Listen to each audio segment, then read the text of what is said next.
नमस्कार दोस्तों। एक बार एक जाट ने एक मियाँ से पूछा, खान साहब मुझे दिल्ली देखने की बड़ी इच्छा हो रही है। अगर दिल्ली न देखी तो क्या देखा? तुम पढ़े लिखे हो इसलिए कोई रास्ता बताओ कि दिल्ली कैसे देखूं? मियाँ ने जवाब में कहा, अच्छा तो दिल्ली देखकर क्या पहाड़ तोड़ लोगे? जाट कहने लगा, अरे नहीं, बस मेरी यही तमन्ना बची है जिसे मैं हर हाल में पूरी करना चाहता हूँ। मियाँ जी फिर मुस्कुराकर कहने लगे, ठीक है बताता हूँ तो सुनो। किसी आदमी के दो जूते इतने जोर से मारो कि उसे दिन में तारे दिखाई दे जाएं, फिर तुम्हें भी दिल्ली दिख जाएगी। जाट को बड़ी जल्दी थी कि वह दिल्ली देखे।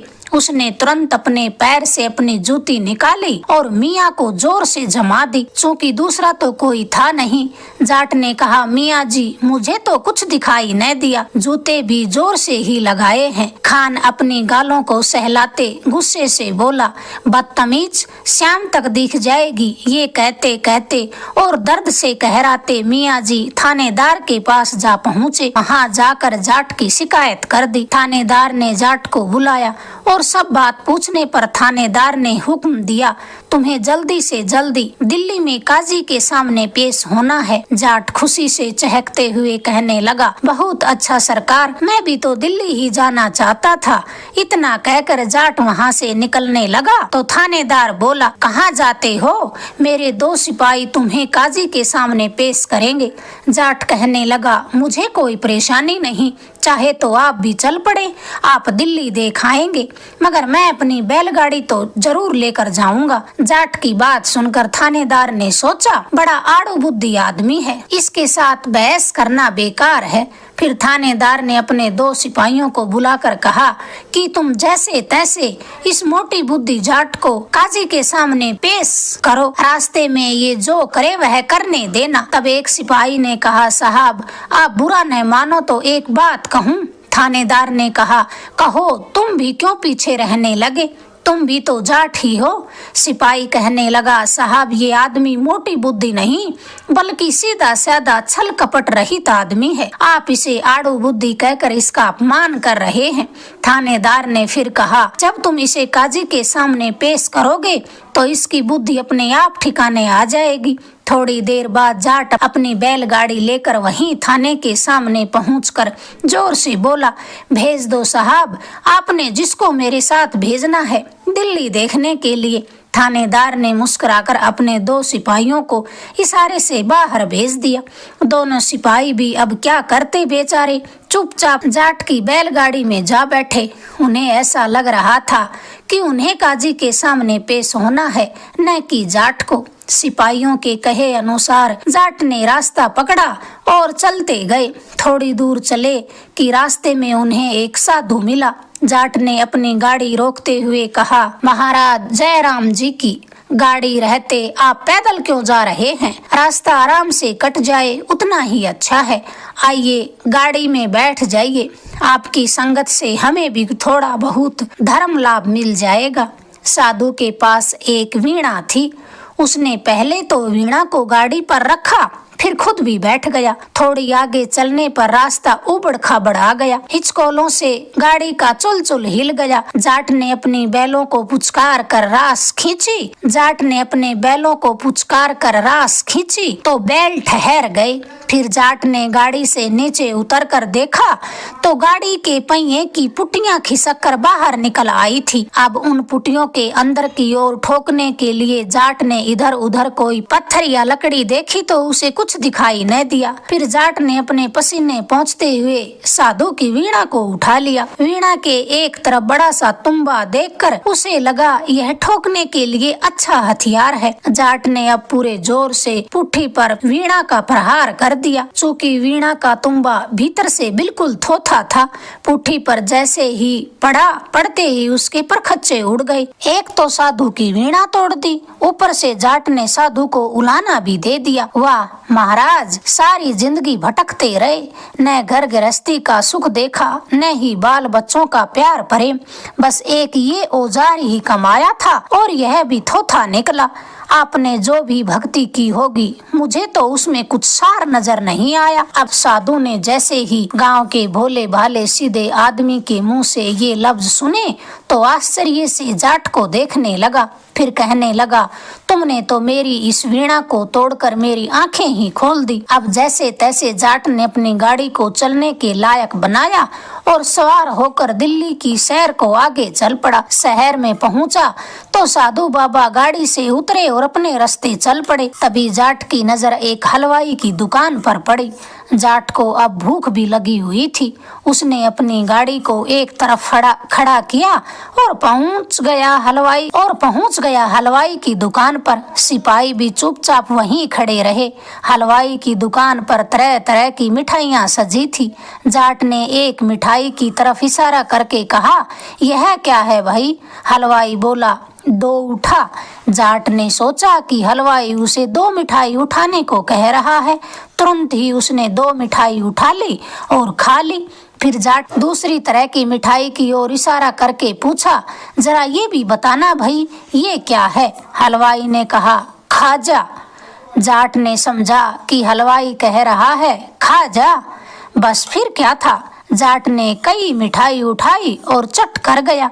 जाट मिठाइयां खाकर जैसे ही वहां से अपनी बैलगाड़ी की ओर जाने लगा तो हलवाई ने मिठाइयों के पैसे मांगे। जाट ने पैसे देने से साफ इनकार कर दिया और जाकर अपनी बैलगाड़ी में सिपाहियों सहित सवार होकर काजी की अदालत वाली सड़क पर चलने लगा। हलवाई भी अपनी दुकान पर किसी दूसरे को बैठा कर जाट के पीछे पीछे हो लिया। सोचा, काजी से न्याय मांगूंगा तो वह जरूर इस आदमी से यानी जाट से मेरे पैसे दिलवा देगा। आगे रास्ते में एक औरत अपने बेटे के साथ चली जा रही थी। बेटा बड़ा शरारती था, माँ का कहना नहीं मान रहा था, उछल कूद इधर उधर चलता हुआ जा रहा था। माँ ने जब जाट की बैलगाड़ी को देखा तो अपने बेटे को बैलों से डराने की कोशिश की, मगर वह फिर भी न डरा। फिर औरत ने जाट से कहा, अरे भैया, इस लड़के के कान तो काटना जरा। जाट अपना चाकू उठाकर गाड़ी से नीचे उतरा और कान काटने के लिए लड़के की तरफ आया। जैसे ही जाट ने बच्चे के कान पकड़कर चाकू चलाना चाहा तो दोनों सिपाही और लड़के की माँ चिल्ला उठे, अरे ये क्या कर रहे हो? जाट कहने लगा, अरे बहन, तुमने ही तो कहा था कि मेरे इस बच्चे के कान काट दीजिए। औरत कहने लगी, मैं तो इसे डराने के लिए कह रही थी। जाट फिर अपने रास्ते चल पड़ा। आगे जाट ने देखा कि एक लड़की बनिए की दुकान से तेल खरीद रही है। जैसे ही बर्तन में तेल डालकर बनिए ने लड़की के हाथ में दिया तो तेल का बर्तन हाथ से फिसल कर नीचे गिर गया। लड़की रोने लगी कि अब मेरी माँ मुझे बहुत डांटेगी। बनिया लड़की को चुप कराने के इरादे से बोला, अरे बेटा, इसमें रोने की कोई बात नहीं, तेल नीचे गिरने से तुम्हारे बुरे ग्रह शांत हो गए हैं। जाट ने जब ये सब सुना तो सोचने लगा, क्यों न मैं भी इस बनिए के ग्रह शांत कर दूं, फिर ये मुझे शाबाशी देगा। तभी जाट ने बैलगाड़ी से अपना लठ उठाया और बनिए की दुकान पर जाकर तेल के घड़े पर दे मारा। सारा तेल बह गया। बनिया गुस्से से चीखने चिल्लाने लगा, अरे लोगों, इस आदमी ने मेरा तेल का घड़ा फोड़ दिया है। जाट बोला, अरे मैंने तो तुम्हारा भला ही किया है, इसमें नाराज क्यों हो रहे हो? अब तुम्हारे सारे बुरे ग्रह शांत हो जाएंगे। फिर भी अगर तुम्हें कुछ ऐतराज है तो चलो, काजी के पास ही जा रहा हूँ। बनिया भी अब जाट के पीछे पीछे चलने लगा। जाट काजी की अदालत में पहुँचा और उसके पीछे पीछे शिकायती लोग और सिपाही भी थे। पहले काजी ने मियाँ के मामले पर विचार शुरू किया। उसने जाट से पूछा, भाई तुमने मियाँ को जूते क्यों लगाए? जाट ने कहा, हुजूर, मैं ठहरा गांव का सीधा साधा इंसान। मैंने अपने दोस्त मियाँ से पूछा था कि दिल्ली देखने के लिए क्या करना चाहिए। उसने कहा कि किसी को 2 बार जूते लगा दो, तुम्हें दिल्ली दिख जाएगी। उस समय मियाँ के अलावा मुझे कोई दूसरा नजर नहीं आया, इसलिए मैंने इनकी बात को इन्हीं पर आजमा लिया। अगर यह मेरी भूल है तो मैं अपना अपराध स्वीकार करता हूँ। दोनों तरफ की बात सुनने के बाद काजी ने मियाँ को कसूरवार ठहरा दिया। इसके बाद मिठाई वाला आगे आकर बोला, हुजूर, जाट ने मेरी मिठाइयाँ खा ली और मुझे पैसे भी नहीं चुकाए। जाट ने कहा, सरकार, जरा मिठाई वाले से पूछकर तो देखिए, इसने मुझसे मिठाइयाँ खाने के लिए कहा था या नहीं। पहले इसने कहा था 2 उठा, मैंने 2 ही मिठाइयाँ उठाकर खाई। अगर 2 से 1 भी ज्यादा ली हो तो पूछ लीजिए हलवाई से। इसके बाद इसने कहा कि खाजा। इस पर मैंने दूसरे थाल से कुछ मिठाइयाँ उठाकर खा ली। अगर मैंने इसके कहने के अनुसार करके कुछ गलती की है तो मैं अपने आप को कसूरवार मानने को तैयार हूँ। मैं ठहरा गांव का सीधा साधा आदमी। मैंने मिठाई वाले की बात सुनकर यही सोचा था कि यह जैसे कह रहा है मुझे वैसे ही करना चाहिए। काजी ने फैसला किया कि जाट का इसमें कोई कसूर नहीं है। मिठाई वाले को ही यह समझना चाहिए था कि जाट एक भोला भाला आदमी है और उसे मिठाइयों के नाम मालूम नहीं है। आखिरी शिकायत बनिए की थी। वह बोला, दुहाई है सरकार, इसने मेरे तेल का घड़ा फोड़ डाला, पूरा 100 रुपए का नुकसान हो गया है। जाट ने पूरी घटना फिर काजी को बताई।